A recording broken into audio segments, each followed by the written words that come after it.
Então vamos lá, introdução.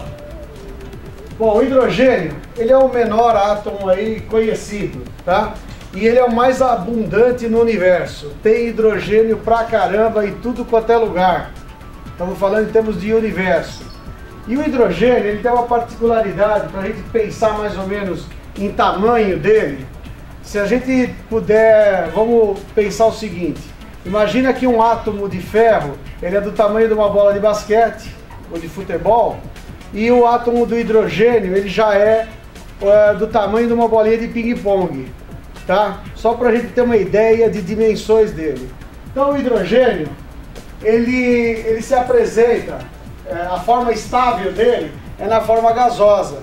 Ele sozinho, como átomo, ele não é estável. Ele precisa sempre se juntar ao outro para que ele vai formar o gás. Essa, dentro das nossas condições, pressão, temperatura aqui da Terra, então ele é mais estável na forma gasosa, tá? Então vamos lá. Então, estamos falando de átomos de hidrogênio, dois átomos se juntando para formar uma molécula de gás hidrogênio, tá? Então, a danificação dos metais, ela vai causar ruptura de componentes, redução de propriedades mecânicas, e também o que a gente chama de defeitos internos, tais como empolamento, flocos, olho de peixe e fissuramento. Isso daqui nós vamos vendo agora do transcorrer da apresentação. E também uma coisa, fiquem à vontade, se quiser interromper, se eu souber a resposta eu vou falar na hora. Se eu não souber, eu vou falar que é o assunto da próxima palestra, tá? Assim dá tempo da gente estudar e vir com a resposta. Então vamos lá, primeiro conceito, hein? Importante. O hidrogênio só penetra no metal e se difunde na forma atômica. Lembra que eu falei para vocês que a forma que ele está mais estável é na forma gasosa. Mas então na forma gasosa ele não se difunde. E outra coisa, então vamos lá. Ele se difunde na forma atômica e ele não se difunde na forma de H+, ou na forma da molécula gasosa ou qualquer outro composto. Pessoal, vamos falar um pouquinho o que é esse H0, o que é esse H+. Vamos lá, o átomo, ele está lá, ele tem o núcleo dele, que é o hidrogênio, e o hidrogênio, por ele ser monovalente, ele tem só um elétron, que fica circulando em volta dele, tá? Então, vamos pensar o seguinte, enquanto ele está acompanhado do elétron, ele está na forma dele atômica, na forma H0. Quando ele perde esse elétron por algum motivo, que se dissocia, então ele vai ficar só com carga positiva. Isso aqui é importante a gente saber também, que é outra coisa que vai poder distinguir aonde que a gente pode ter perigo de hidrogenização e onde nós não teremos. Uma outra coisa, o gás. Se você tiver um metal em contato com o gás hidrogênio, a menos que você tiver alguma condição de dissociação, que nós vamos falar mais tarde, ele não tem perigo nenhum, esse gás não vai causar, aqui na temperatura, nas condições normais, não vai causar nenhum perigo ao aço. Conceito 2. O hidrogênio atômico, ele é um elemento intersticial. O que é isso daí? Vamos voltar lá na história das bolas. Quem vai ali a gente vai visitar aí, comprar no shopping, comprar material esportivo, ver aqueles cestos cheios de bola, futebol, de basquete. Então vamos imaginar aquilo ali como sendo os átomos do ferro. Então, eles estão ali, você vê que tem uma distância. Agora você imagina se você pegar uma bolinha de ping-pong e jogar lá naquele cesto. A bolinha vai caminhar livremente. Então, esse espaço que a bolinha ocupa é o interstício da rede cristalina, tá? Então, no caso do aço, a rede cristalina dele, o ferro alfa, é cúbico de corpo centrado, tá? Então, ele, numa estrutura, aqui nós fizemos um esqueminha. Então, o que acontece, ó? Eu expliquei, você tem as bolas aqui, né? Os átomos de ferro ou de algum outro composto lá do aço, que está junto aí nessa grade, E o hidrogênio, ele vai se acomodando nessas regiões. Bom, beleza. Conceito 3. Bom, isso aí é meio óbvio, né?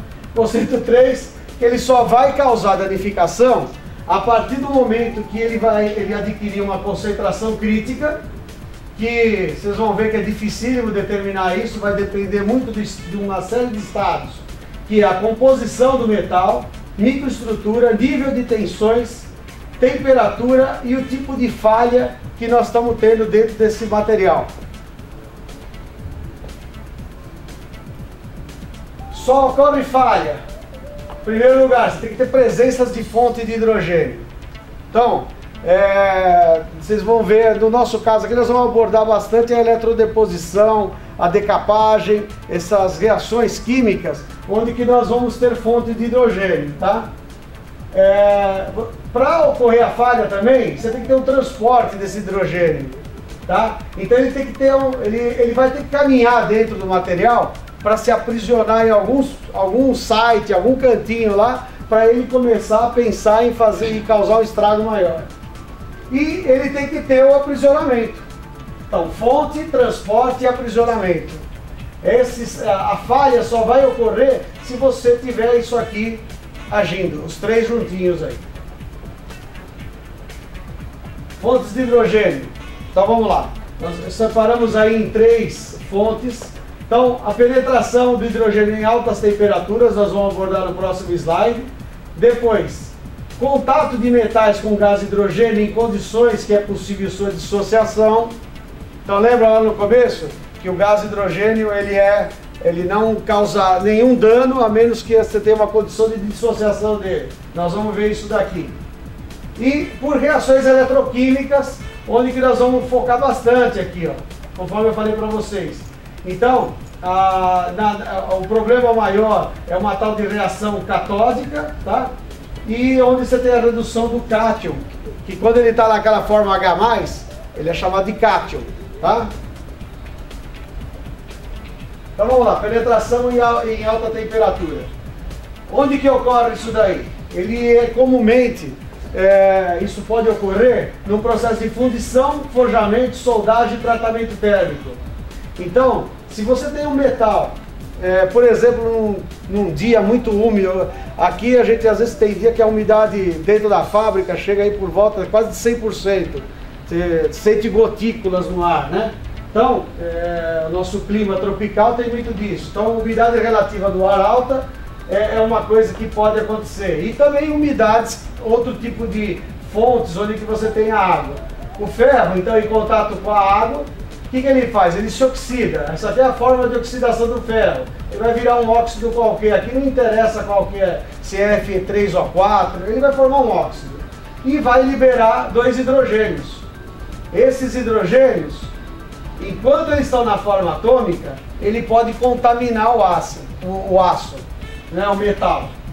Estou falando sempre aço, que é onde que a gente vai trabalhar mais, mas vamos falar em metais também, tá?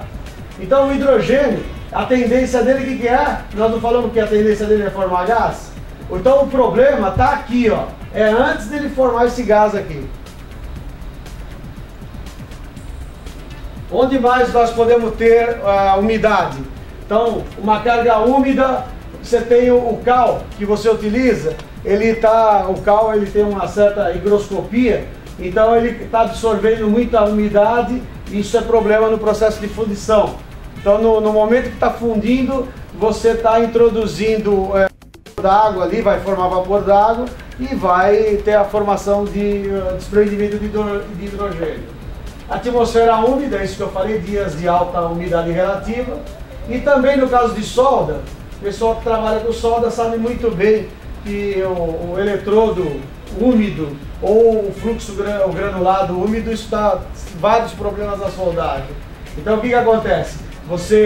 Aqui você tem uma temperatura muito alta na superfície do material e esse gás, aqui aquela dissociação que vocês viram da água lá, que vai liberar hidrogênio, parte dele, ele forma o gás e já vai embora. E outra parte, ele penetra no material. Tá?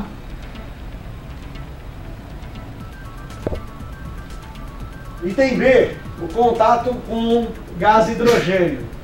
Então, isso aí só vai ocorrer quando tiver uma condição de pressão parcial e temperatura definida, tá? Então, o Nelson aqui, ele inventou aí essas curvas empíricas, que ela é em função da temperatura e da pressão parcial do hidrogênio, tá?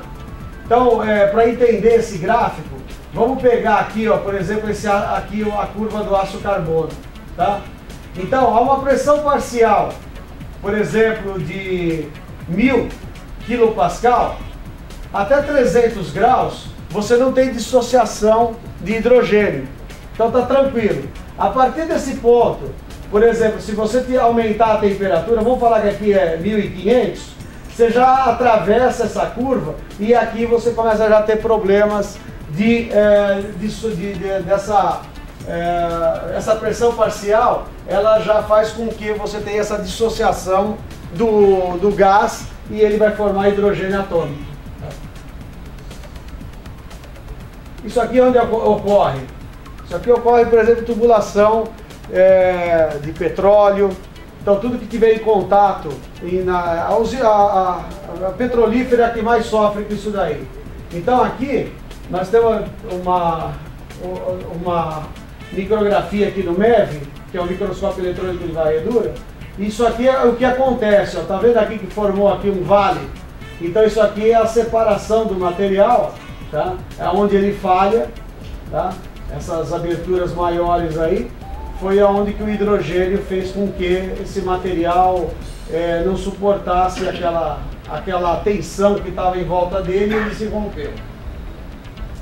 E chegamos então no processo eletroquímico, tá? O processo eletroquímico, que eu acho que é o ponto principal aqui hoje, nós temos então, na decapagem, nós temos a formação, a fonte de hidrogênio na decapagem, na eletrodeposição, onde que ele diz aqui, mais susceptível em processos de baixa eficiência, porque o que é a baixa eficiência? É a baixa eficiência de deposição. Então você tem baixa do metal que você está querendo recobrir na peça. Se você tem baixa eficiência desse recobrimento, você vai deixar o metal mais tempo exposto ao hidrogênio, então o hidrogênio vai reduzir antes, nós vamos ver isso. E o desengraxamento eletrolítico catódico, que também é um grande veneno. Como é que acontece na corrosão, por exemplo, na decapagem? Então nós temos lá o nosso parafusinho, tá? E ele, na superfície, ele é um parafuso, o metal predominante aí é o ferro. Então, para baixo. Esse ferro, quando ele está fazendo a operação de decapagem, você vai ter a oxidação dele. Então, o que é a oxidação? Ele perde o ferro, ele no caso aqui, ele é bivalente. Então ele tem duas cargas positivas aqui que está escondidinha.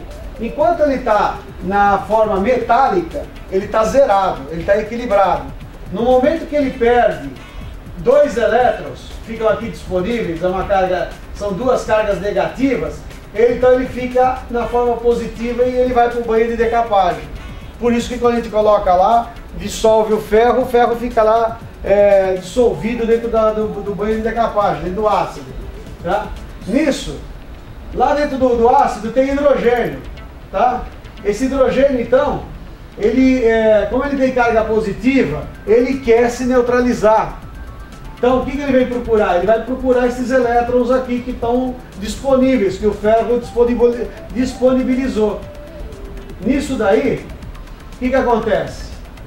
Quando você junta os 2 hidrogênios com esse cara aqui, com esses 2 elétrons, lembra aquela reação atrás, que tinha os 2 átomos já em perfeito equilíbrio, eles se combinam e logo formam gás. E essa demora em formar o gás, que muitas vezes acontece, se ele fica livre aqui na superfície da peça. Então muitos penetram aqui, tá?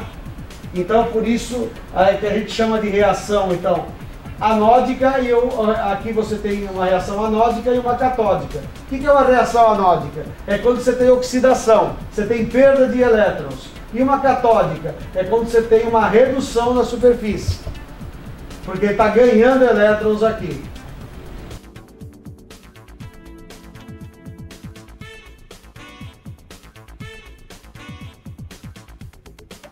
Vamos falar durante a eletrodeposição, a zincagem lá, né? Por exemplo, dentro do banho, então imagina o seguinte, nós temos um retificador de corrente, o retificador ele fornece carga, da saída dele aqui do positivo, você interliga nos anodos. Esses anodos aqui podem ser de zinco ou de aço carbono, que é inerte no carro, né? Então, vamos supor que isso aqui é um anodo de zinco, e você liga ele lá no polo positivo do retificador. E lá dentro do rotativo, o que a gente faz? Do retificador a gente liga o polo negativo. Por que isso? Nós vamos deixar as peças dentro do tambor, todas elas carregadas com elétrons. Ora, dentro do banho, nós vamos ter zinco dissolvido. O que quer dizer o zinco dissolvido? Ele está na forma do cátion de zinco, porque na região aqui do anodo, você tem o zinco zero aqui, que é o zinco metálico, ele perde 2 elétrons, tá? E ele se transforma aqui nessa forma positiva, e ele é bivalente. Então o zinco ele vai caminhando. Aqui nós estamos carregados de cargas negativas, eu tenho carga positiva, o zinco vem e começa a se depositar. Só que infelizmente o hidrogênio também tem carga positiva. Então os dois vão para o mesmo caminho, tanto o hidrogênio como o zinco. Então isso aqui, quem chegar primeiro vai se reduzir na superfície da peça. Eles vão ganhar os 2 elétrons. Então no caso, o zinco ele vem na forma catiônica aqui, ele encontra os 2 elétrons e se reduz da forma de zinco metálico. O hidrogênio, o certo dele seria ele, 2 átomos se aproximam, encontram 2 elétrons e tem logo gás. Mas isso aqui, não é uma reação instantânea. É a tendência, mas aquele que ficou na superfície aqui, ele vai difundir para dentro do material.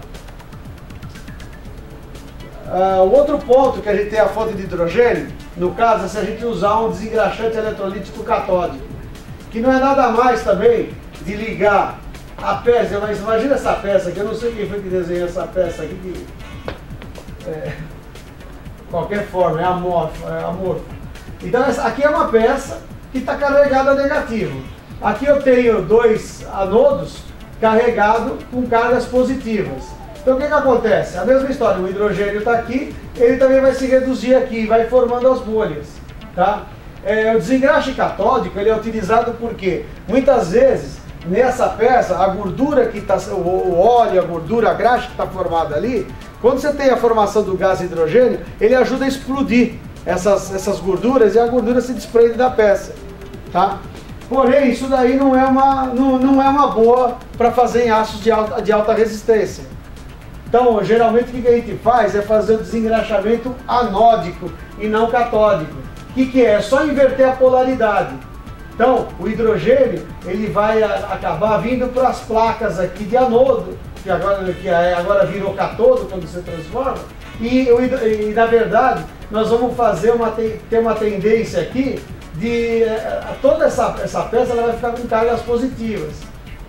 Então, na galvanoplastia, o que se faz hoje é usar desengraxante anódico e não catódico.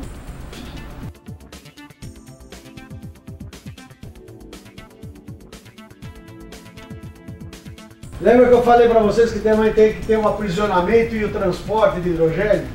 Então vamos lá de novo. Como elemento intersticial, o hidrogênio não causa danos. Porém, como o metal ele não é perfeito, ele não é um monocristal, ele é assim um agregado policristalino, você tem vários locais ali que a gente chama site, né, que é pontos de encontro desse hidrogênio, tá? Então você favorece, ao invés de ele ficar disperso na rede cristalina ali e tal, se ele ficasse cada um no cantinho dele não teria problema nenhum. Então, como um elemento intersticial não vai ter problema, mas como por azar nosso metal tem bastante defeito, ele vai dar problema, tá? como é que ocorre o aprisionamento? Lembra lá que nós falamos, tem que ter um lugar que vai aprisionar esse hidrogênio para ele causar um mal maior. Bom, então como é que vai acontecer isso? O aprisionamento ele ocorre nas interações, tá, entre o hidrogênio atômico e o defeito. E ele só vai permanecer no defeito se a energia de interação entre o hidrogênio e o defeito for maior do que o hidrogênio do interstício. O que quer dizer isso daí? Deu para entender? Deu para entender a frase aí? Vamos lá. Você tem uma energia de ligação. Vamos falar, tudo aquilo que está lá agregado, que formou uma massa, ele tem uma energia para que aquilo permaneça ligado. Então, se você tiver uma energia de ligação do hidrogênio, um determinado defeito, vamos falar, por exemplo, contorno de grão. Se ele está lá instalado no contorno de grão, ele tem uma energia grande ali, maior do que a energia que teria o hidrogênio com o interstício, ele sai do interstício e vai ficar aprisionado ali. Entendeu? Teoricamente não teria problema nenhum. No interstício não. Quando ele vai lá para o contorno de grão, aí começa a dar o problema. Porque aí geralmente ele não vai sozinho. Ele chega sozinho, mas ele quer companhia, né? Então, esse tipo de defeito é chamado de aprisionador de hidrogênio. Tá? Pela literatura lá em inglês, o hydrogen traps.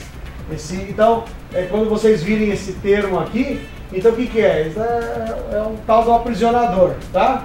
E o fenômeno é só trapping aqui, colocou ING aqui para ficar no gerúndio, tá? Esse aprisionamento, então, por causa dessa energia que eu falei para vocês, ele pode ser tanto reversível quanto irreversível. Aí teve uns camaradas aí que não tem o que fazer na vida e foram calcular que cacete de ligação é essa aqui.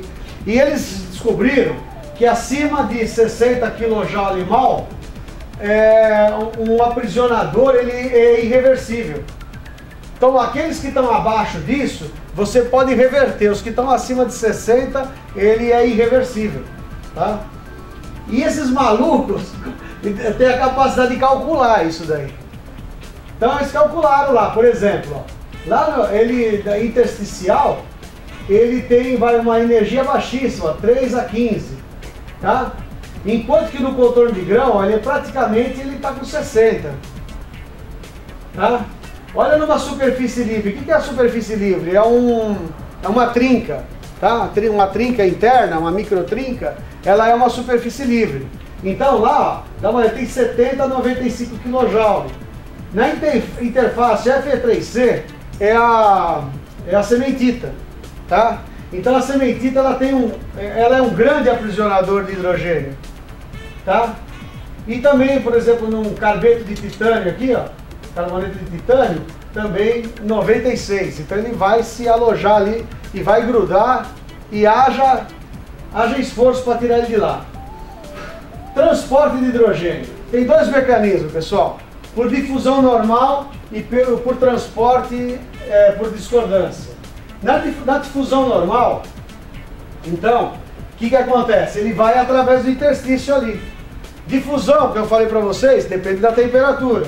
Então, uma temperatura ambiente, essa difusão normal não acontece tão fácil. E pelas discordâncias? A discordância é o seguinte: quando você tiver uma deformação plástica, tá? Ele é mais efetivo do que o transporte por difusão. Se alguém quiser falar alguma coisa, mandar sugestão, algumas sugestões para melhorar, aqui é o e-mail meu. Então, obrigado pela atenção de vocês e espero que tenha ajudado. Até logo.